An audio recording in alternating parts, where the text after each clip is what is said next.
अस्सलाम वालेकुम रहमतुल्लाहि वबरकातुहू। मेरे प्यारे दोस्तों, आज हम कानून मुफरद आज़ा का शुरुआत कर रहे हैं और इसमें हम सबसे पहले कानून मुफरद आज़ा में तिब का कानून क्या है, ये हम आपको इस अपनी वीडियो के माध्यम से बताएंगे। तो दोस्तों, हवा, आग, पानी और मिट्टी, इन चीज़ों से हमारी ये कायनात बनी हुई है। और जब रोगों की बात करें तो रोगों में मिट्टी की हैसियत जिस्म में नहीं मानी जाती।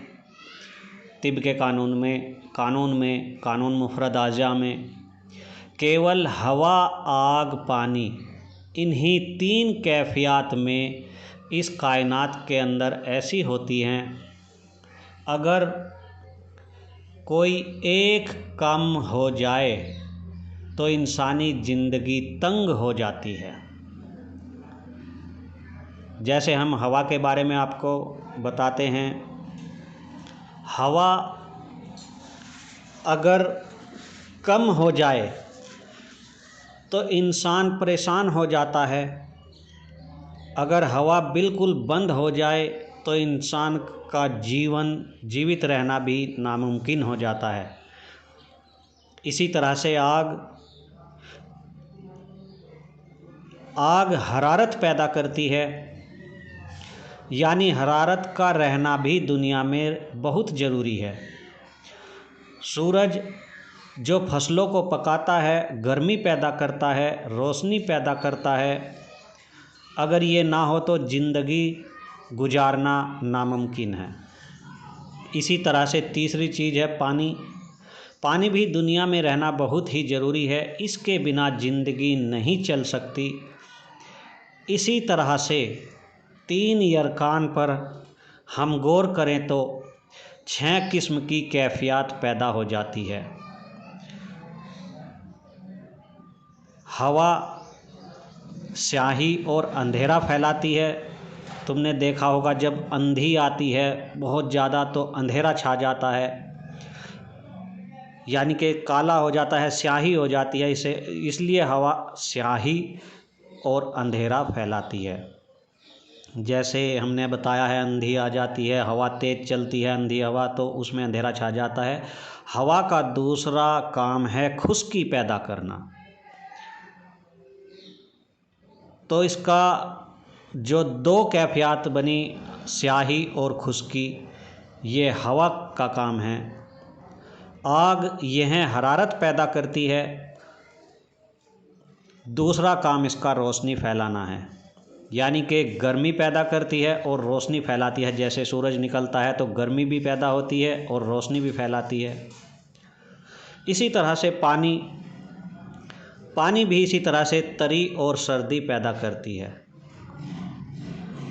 इस तरह से सर्दी, स्याही, खुश्की, गर्मी, रोशनी और तरी, ये 6 कैफियत पैदा हो जाती है।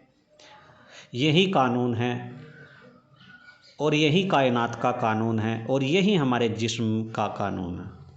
यही कैफियत हमारे जिस्म में भी मौजूद है। हमारे जिस्म में ये सभी अमराज पैदा होते हैं। इन सभी रोगों में असबाब यानी कि कारण ये 6 कैफियत हैं। किसी भी रोग में इन 6 कैफियत में से कोई एक सबब या कोई एक कारण पैदा हो जाए तो रोग हो जाता है। तो जिस्म के अंदर सर्दी, स्याही, खुश्की, गर्मी, रोशनी, तरी, कोई भी एक बढ़ जाए तो मर्ज पैदा हो जाता है, रोग पैदा हो जाता है। तो दोस्तों, इस प्रकार कानून के हिसाब से जब सर्दी लगेगी तो हमें गर्म कपड़े पहनने होते हैं, आग की तरफ भागते हैं, हरारत की तरफ भागते हैं और गर्म ग़िज़ाएँ खाते हैं ताकि सर्दी से बचे। तिब का भी यही कानून है, जब जिस्म में सर्दी बढ़ जाती है तो इसका इलाज भी हम इसी तरह से करते हैं। इसका इलाज हम अगली तहरीक से या एक तहरीक छोड़कर भी कर सकते हैं, क्योंकि साबिर मुल्तानी रहमतुल्लाह अलैह ने इस बारे में भी फरमाया है। और इसकी नब्ज के बारे में अगर हम नब्ज देखेंगे तो दोस्तों, जब हम हाथ पर अपनी उंगलियां टच करेंगे, बड़े आराम से रखेंगे, तो हमें पहली उंगली पर बहुत हल्की नब्ज दिखाई देगी या फिर गहराई में हड्डी के पास मिलेगी। इस तरह से ये आसाबी नब्ज होती है और इसकी अलामात ये सभी हम अब आगे आने वाली वीडियो में बताएंगे।